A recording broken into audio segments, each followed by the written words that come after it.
আসসালামু আলাইকুম ভিউয়ার্স, এই ভিডিওতে আমরা দেখব যে কিভাবে আসলে টেলউইন্ড সিএসএস ইনস্টল করতে হয় CLI এর মাধ্যমে। ঠিক আছে, ওকে।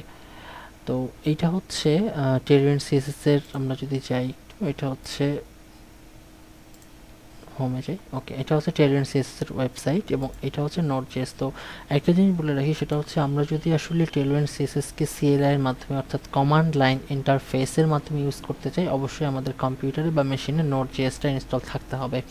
তো আমাদের কম্পিউটারে আসলে নোড.জেএস ইনস্টল আছে কিনা সেটা যদি আমরা দেখতে চাই, তাহলে আমরা কমান্ড প্রম্পটে চলে যাচ্ছি এবং আমরা যদি লিখি node-v, তাহলে নোডের ভার্সনটা আমরা দেখতে পাবো এবং npm এর যদি ভার্সনটা দেখতে চাই, তাহলে আমরা npm এর ভার্সনটাও এখানে দেখতে পাবো। ওকে, আর নোড ইনস্টল করলে অটোমেটিক npmটা ইনস্টল হয়ে যাবে।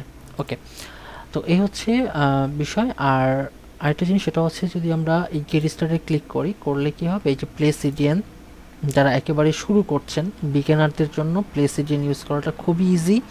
ঠিক আছে, এই স্ক্রিপ্টটা শুধুমাত্র ইউজ করলে হয়ে যাবে, হেড ট্যাগের মধ্যে স্ক্রিপ্ট ইউজ করলে হয়ে যাবে। এবং এখানে দেখেন সেটা হচ্ছে ফ্রেমওয়ার্ক গাইড আছে। তো যারা আসলে অ্যাঙ্গুলার নিয়ে কাজ করেন, ওকে, বা দেখা যাচ্ছে নেক্সট.জেএস নিয়ে কাজ করেন, নাক্সট.জেএস নিয়ে কাজ করেন, লারাভেল নিয়ে কাজ করেন, তো এটা হচ্ছে ভিন্ন ভিন্ন ফ্রেমওয়ার্কের জন্য ভিন্ন ভিন্ন ডকুমেন্টেশন আছে। আর ইউজিং পোস্ট সিএসএস, যারা আসলে পোস্ট সিএসএস এর মাধ্যমে আসলে টেলউইন্ড সিএসকে ইউজ করতে চান, তারা এটা করতে পারেন। তো আমরা যেটা করব সেটা হচ্ছে টেলউইন্ড CLI অর্থাৎ কমান্ড লাইন ইন্টারফেসের মাধ্যমে ইউজ করব।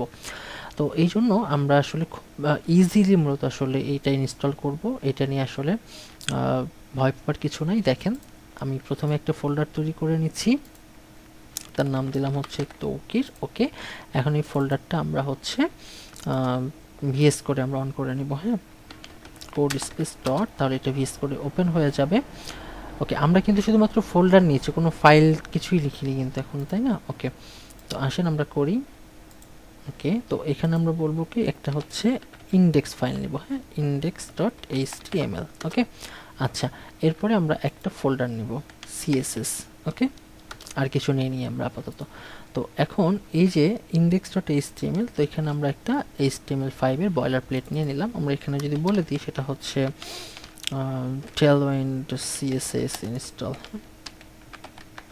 এটা টাইটেল হিসেবে রাখলাম আর কি। ওকে, তো এখন আমাদের যেটা কাজ সেটা হচ্ছে, আমরা চাইলে এখান থেকে টার্মিনাল ওপেন করতে পারি। এই যে টার্মিনালে ক্লিক করে নিউ টার্মিনাল, বা আমরা যদি এই যে এখান থেকে নিচ থেকে টান দিই, তাহলে এটা টার্মিনাল ওপেন হয়ে যাবে। হ্যাঁ, বা আমরা যদি মনে করি যে না, আমরা এখান থেকে করব, তাহলে হচ্ছে এই শিফট বাটন প্রেস করে রাইট ক্লিক করলে ওপেন পাওয়ারশেল উইন্ডো হিয়ার, এখান থেকে করতে পারবেন। আবার আপনি এখানে CMD লিখলেও চলে যেতে পারবেন আপনার কাঙ্ক্ষিত জায়গায়। ওকে, তো আমরা আসলে এখান থেকেই আসলে টার্মিনালটা ওপেন করছি। তো এখানে আমরা প্রথমে যে কাজটা করব সেটা হচ্ছে, এই যে দেখেন টার্মিনাল, প্রথমে আমরা npm install -d মানে হচ্ছে ডেভেলপার ডিপেন্ডেন্সি, বিষয়টা এরকম, বা ডেভেলপ ডিপেন্ডেন্সি।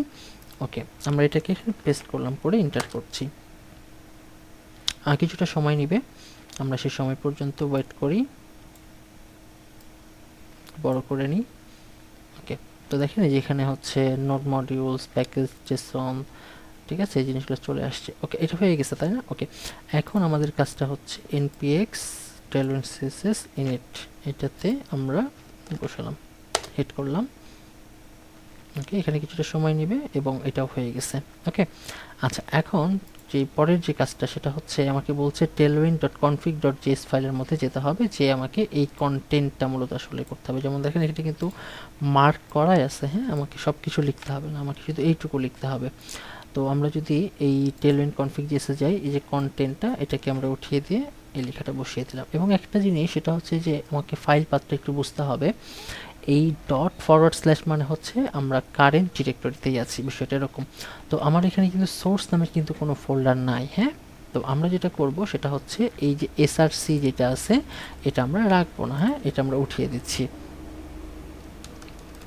ওকে, উঠিয়ে দিলাম। আচ্ছা, এরপরে এটার মানে হচ্ছে যে ডট ডট মানে sorry star star and then star, এটার মানে হচ্ছে আমার রুট ডিরেক্টরিতে যতগুলো ফোল্ডার আছে বা সাব ফোল্ডার, এই স্টার মানে হচ্ছে সাব ফোল্ডার, অর্থাৎ এই ফোল্ডারের পরে যদি কোনো ফোল্ডার থাকে এবং সেই ফোল্ডারের মধ্যে যদি কোনো যে এক্সটেনশনগুলো, এই ডট দিয়ে বোঝাচ্ছে HTML, যেমন আমরা লিখলাম না কিছুক্ষণ আগে index.html, বা আমরা লিখি main.js, তো এই ফাইলগুলো অর্থাৎ এই এক্সটেনশনগুলো থাকলে মূলত এটাতে কাজ করবে, এই হচ্ছে বিষয়। হ্যাঁ, এটার কাজটা আমরা বুঝে নিলাম। এখন আপনি যদি এই টোটাল যাগুলা কি বলে ফোল্ডারগুলো যদি অন্য কোনো ফোল্ডারে রাখতেন তখন আপনাকে এইভাবে এসআরসি দিয়ে করতে হতো। তো আমরা আসলে অত ঝামেলার মধ্যে যাব না, খুব ইজিলি আমরা কাজটা করতে যাচ্ছি। ওকে, এইটুকু শেষ। এর পরের যে কাজটা সেটা হচ্ছে আমাকে যেতে হবে সোর্স ইনপুট ডট সিএসএস, তার মধ্যে এগুলো লিখতে হবে। তো যেহেতু আমাদের দেখেন একটা জিনিস, সেটা হচ্ছে এটাকে কপি করি আগে। ওকে, এই যে এসআরসি ইনপুট সিএসএস বিষয়টা বলছেন, এসআরসি ইনপুট সিএসএস অর্থাৎ এইখানে আসলে সিএসএসটা ইনপুট নেবে, ঠিক আছে। তো আমাদের যেহেতু এখানে এসআরসি বিষয়টা দেখেন, এসআরসি যেহেতু নাই, তো আমরা কি করব, আমরা এই যে আমাদের সিএসএস একটা আছে, এখান থেকে একটা ফাইল নিব। ফাইল নিয়ে আমরা বলে দিতে পারি স্টাইল ডট সিএসএস। ওকে, এখন স্টাইল ডট সিএসএস আমি সেই টেক্সটগুলো এখানে বসিয়ে দিলাম। এই কাজ শেষ এখানে। হ্যাঁ, ওকে, আমরা এখানে এটা বসিয়ে দিলাম। ওকে, এর পরের যে কাজটা, সেই কাজটা হচ্ছে এই যে আমাকে টোটালটা আমরা এখান থেকে কপি করতে পারি। ওকে, কপি করে আমরা এটা হচ্ছে আমাদের টার্মিনালে লিখতে হবে। ওকে, তো আমরা এইখানে একটা আসি, আমরা এখানে পেস্ট করলাম, করে এখানে বলছে npx tailwind css -i। এই -i মানে হচ্ছে ইনপুট, আসলে সে কোথায় ইনপুট নেবে। তো দেখেন তো ইনপুটের জন্য আমরা কি করছিলাম, css and then style dot CSS. তো আমরা এটাকে একটু চেঞ্জ করব। হ্যাঁ, ওকে, আমরা একটু যাই, এখানে আমরা এটাকে চেঞ্জ করব। আমরা প্রথমে এটা হবে হলো সরি, আচ্ছা আমরা এটা লিখবো সিএসএস। সিএসএস এর মধ্যে কি আছে, স্টাইল ডট সিএসএস আছে। ওকে,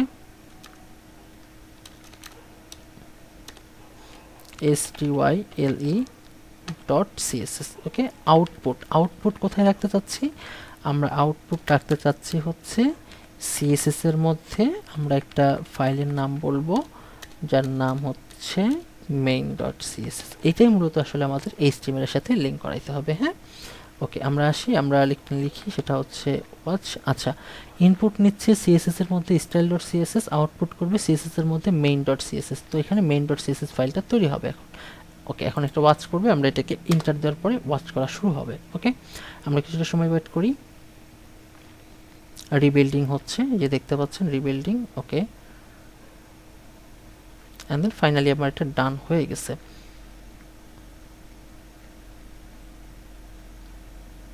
ওকে, এবং এখানে মেইন ডট সিএসএসটাও চলে আসছে। ওকে, এই যে দেখুন মেইন ডট সিএসএস চলে আসছে। আমরা যদি এটাকে একটু নিচে নামিয়ে নিই, ওকে, এই হচ্ছে বিষয়, এইটা হচ্ছে মেইন সিএসএস। তো এখন করতে হবে কি, এই যে মেইন সিএসএস যেটা আছে এইটাকে আমার হচ্ছে লিঙ্ক আপ করতে হবে। হ্যাঁ, তো এই যে ইন্ডেক্সে এসে আমরা করব কি, আমরা বলে দেব লিঙ্ক সিএসএস। তো আমরা এখানে বলবো আমাদের এটা হচ্ছে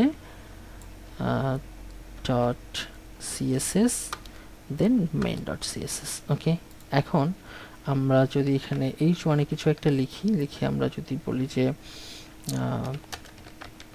মাই name is Taukir. Okay, and then finally আমরা যদি এখানে একটা ক্লাস দিই, যদি আমরা বলি হচ্ছে টেক্সট রেড 900, তাহলে দেখি আসলে পাই কিনা। হ্যাঁ, ওকে, তো আমরা এটাকে যদি লাইভ সার্ভারে ওপেন করি, ওকে, এই যে দেখুন আমার টেক্সটটা কিন্তু পেয়ে গেছে। তো আমরা যদি আরও কিছু স্টাইল দিই, যেমন এখানে যদি আমরা বলি সেটা হচ্ছে ফন্ট বোল্ড। হ্যাঁ, ওকে, ফন্ট বোল্ড বললাম। তো ফন্ট বোল্ড বললে কি হবে, দেখেন এটা ফন্ট বোল্ড হয়ে যাবে। এবং আমরা যদি এখানে বলি text centre, sorry text centre, okay, তাহলে কি হবে, লেখাটা সেন্টারে চলে আসবে। ওকে, সেন্টারে চলে আসছে। ওকে, তো এই ছিল মূলত আসলে আজকের ভিডিও, যে কিভাবে আমরা আসলে টেলউইন্ড সিএসএস কে CLI এর মাধ্যমে ইনস্টল করতে পারি। এবং একটা জিনিস লক্ষ্য করেন, সেটা হচ্ছে মেইন ডট সিএসএস গেলে আমরা যেই স্টাইলগুলো ইউজ করছি, হ্যাঁ, নিচের দিকে আসি একটু,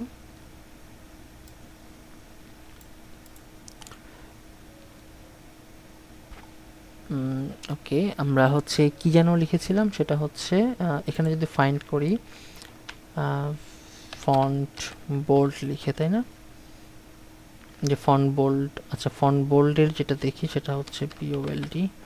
ওকে, ফন্ট বোল্ড লিখে এখানে দুইটা আছে, এই যে একটা ফন্ট বোল্ড, ঠিক আছে, ফন্ট বোল্ডটা অটোমেটিক মেইন সিএসএস এ পেয়ে যাচ্ছে। আমরা যদি স্টাইল সিএসএস যাই, এইখানে স্টাইল সিএসএস শুধুমাত্র ইনপুট নিচ্ছে আর মেইন সিএসএসে ওই জিনিসগুলো বিল্ড হয়ে যাচ্ছে। ঠিক আছে, আমরা যেই ক্লাসগুলো লিখছি সেই ক্লাসগুলো অটোমেটিক ওইখানে চলে যাচ্ছে। ঠিক আছে, তো আমরা নেক্সট ভিডিওতে দেখব যে আসলে কিভাবে আসলে বিল্ড করতে হয়। অর্থাৎ বিল্ড বিষয়টা কেমন, যে এইখানে তো আসলে আমরা সবগুলো স্টাইল বা টেলউইন্ড সিএসএস এর সবগুলো ক্লাস তো আমরা আসলে ইউজ করব না, তাই না? এমনটা হতে পারে যে যদি টেলউইন্ড সিএসএস এর যদি 5000 ক্লাস থাকে, আমরা হয়তো বা ইউজ করছি 500টা ক্লাস। তো এই 500টা ক্লাস নিয়ে মূলত আসলে আমাদের সাইটটা তৈরি হবে, আমাদের 5000 ক্লাস ইউজ করতে হবে না। এটাই হচ্ছে সবচেয়ে বড় মজা। হ্যাঁ, তো এই হচ্ছে মূলত আসলে আজকের ভিডিও। নেক্সট ভিডিওতে আমরা দেখব যে কিভাবে আসলে বিল্ড করতে হয়, অর্থাৎ প্রোডাকশন বিল্ড। আমরা তো এখন ডেভেলপ করছি, আমরা ইন ফিউচার যেটা দেখব সেটা হচ্ছে কিভাবে প্রোডাকশন বিল্ড করতে হয়। তো সেই পর্যন্ত সবাই ভালো থাকবেন, আল্লাহ হাফিজ।